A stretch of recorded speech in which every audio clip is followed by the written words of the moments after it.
Hello and welcome. I might be a little rusty. It's been a little while, but today we're going to be talking about episode 1 of Old Gods of Appalachia. I've covered the prologue. I've covered 0.5. Now it's time to talk about Barlo, Kentucky, 1917, Part 1, The Path to the World of Men.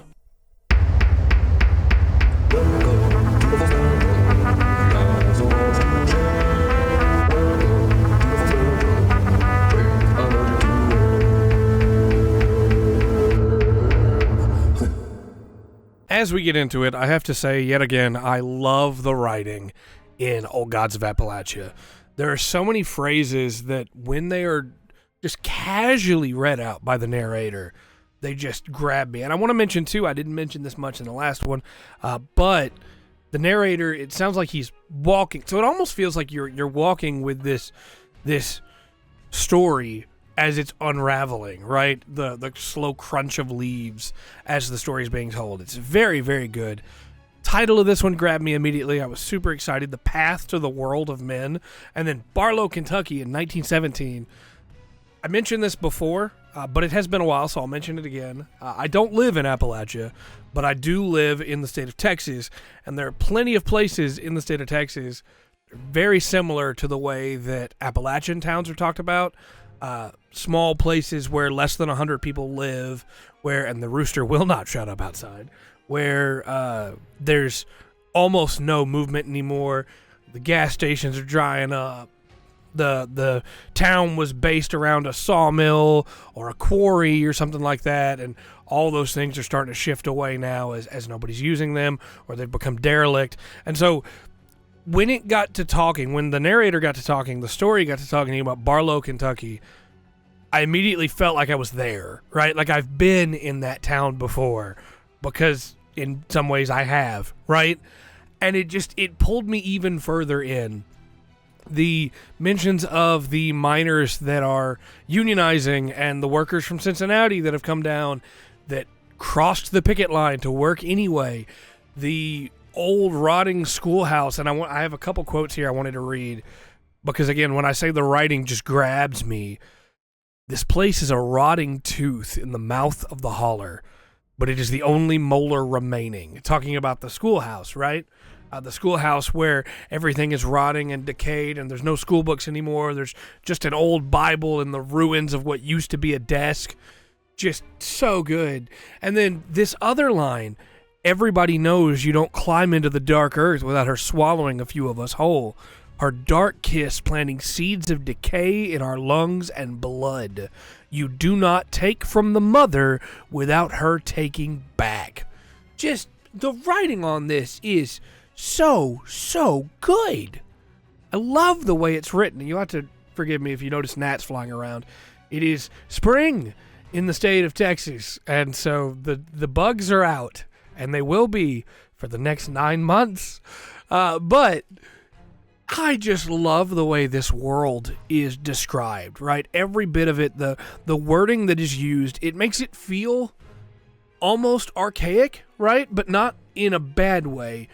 It feels like the way stories were written years ago, right? When I was a kid and I was reading books written by Robert W. Chambers or H.P. Lovecraft or so many other authors that tried to grab that older style of writing, even in some ways like Chaucer, right? But it is focused in on the horrifying aspect of it. I almost said the horror of it. It's focused in on what terrifies us at our very core, right? It's almost poetic at times, which I think is a good dichotomy from what is happening in the story. And I think that's one of the reasons why The King in Yellow grabs me so well. You know, past that, past the writing and the rooster, the references to the low things, the deep things, the number 7 disaster, and I wrote down all the names here because I felt like they might be important later, but there's 15 babies that were in this town that all had gone to the schoolhouse where Miss Annie taught. You have Ed and Pinky Avery. Pinky, of course, who was married to Carol Avery, who they had Sarah Avery, their child. Then you had Isaac and Norma Holbrook. You had Pastor Garvin. I don't know that any of these names are going to matter, but it feels to me like they will. And I wanted to mention, too, the number 7 mine was on Greasy Creek, right? Greasy Creek, like how they're covered in soot and ash, and the walls were covered with fungus and decay and poop. And it's just the black residue that doesn't feel like a mistake to me that it was Greasy Creek. And then later on it's mentioned that Sarah Avery, Pinky Avery, his brother Ed Avery, and Pinky's wife Carol Avery all lived on Goshen Creek, which again could just be a creek called Goshen, right? A road called Goshen. But also, and I say road, I know that in this situation it's probably people living off by a creek. Goshen is the name of the land that's like on the side of Egypt in the Old Testament of the Bible. It was an actual place as well, but that's the place where the Israelites lived in the Old Testament, separate from Egypt when the plagues were happening to Egypt. So in this version of the story, and I'm not going to try and get too, as some of you might remember, I'm a student of many things. I love to study the Bible, and I am a Christian, but I also have loved to study other things as well. And the idea that this time it is like Goshen was protected when God was the one doing all of the plagues, right? But in this version, where it's not God, we're going to get to what it is in just a minute, where the sacrifices were given without them even meaning to. Goshen is instead not protected, it's targeted. And I think there's something really interesting in that. I don't think that's a mistake. I don't think that's on accident, right? So, the number 7 disaster happens. The mine collapses. And the schoolhouse at that point was still together, right? It's rocked by the explosion of the mine collapsing as the gas pours out and the earth shakes. And inside, 62 souls were lost.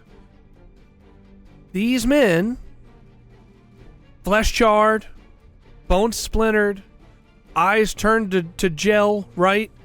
Cooked, burned like a burnt offering, and then heaped into crates when the undertaker ran out of coffins and dumped out of town.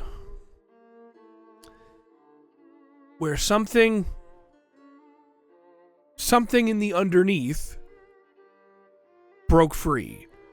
Being given an offering, the barrier cracked, memories awakened, and the path to the world of men stood open. This thing considered it worship, even though obviously the townspeople didn't know. It didn't matter. A burnt offering was still offered. And so it's fascinating because in many different religions, it is the belief that matters, right? And that's true for most of them, but also in some of them, obedience is what matters. Whether you believed or not, whether you accepted or not what was taught. And so here it is the obedience of the burnt offering given, in my opinion. Obviously don't know what this creature is yet, what this being is yet, but it is the obedience, in my opinion, of this burnt offering being given that mattered more than belief in this creature, in this thing. And then things get real rough. So Ed and Pinky with his bad stutter, and his brother Ed go into the mine, into number 7, to try and save people. They're never seen again, right? They're gone. They're lost. Sarah Avery stops coming to school. So Annie is finally able to convince Pastor Garvin to go and check on him. There's a little mention in here that Isaac and Norma Holbrook had stopped coming to church. That could just be it's too far of a trip. Pastor Garvin never came out to see us. We got our feelings hurt. That could be that. It also could be that there's something else going on in Goshen and Isaac and Norma are cultists. Well, we'll see. Either way, when they get there, they're greeted by Carol Avery hanging from the noose. And Sarah's on the run. The yard is ravaged. The house is busted up. There's excrement and fungus all over the walls, and everything is covered in a greasy black residue. Again, Greasy Creek.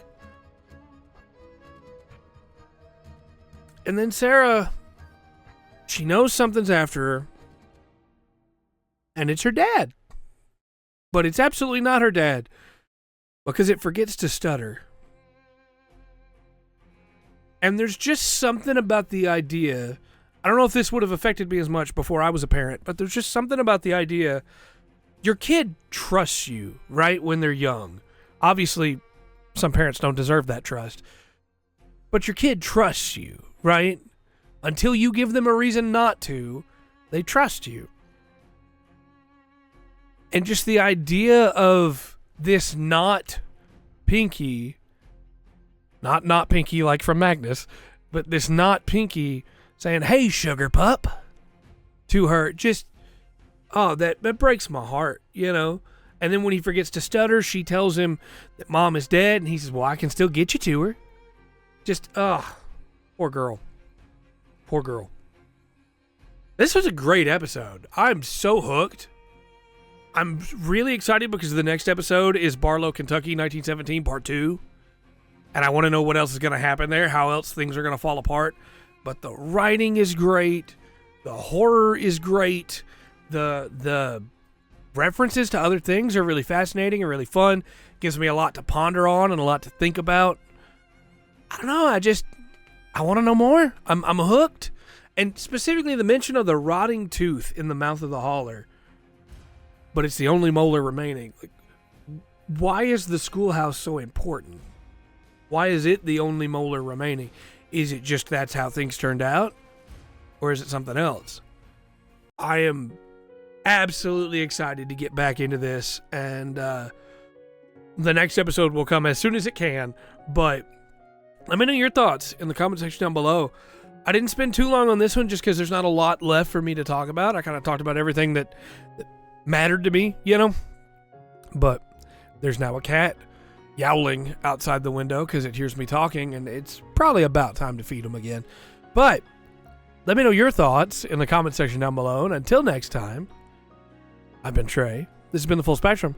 Remember to always enjoy the full spectrum. Also, as we go here, I just want to mention, yes, they called him Crick, not Creek, for all of our non-hillbilly, I guess, and I don't mean that in a bad way, viewers.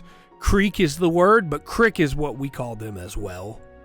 You know, you can go down to the creek or down to the holler, and you know, you can get taken care of. You can take care of that. Sounds like somebody's going to kill you down there. You can go wash off. You know, some people around here say creek or brook, but a lot of people it's the creek. So just wanted to mention that as I keep calling it a creek. Anyway, I'm going to actually go now. Thanks again for watching. See you later.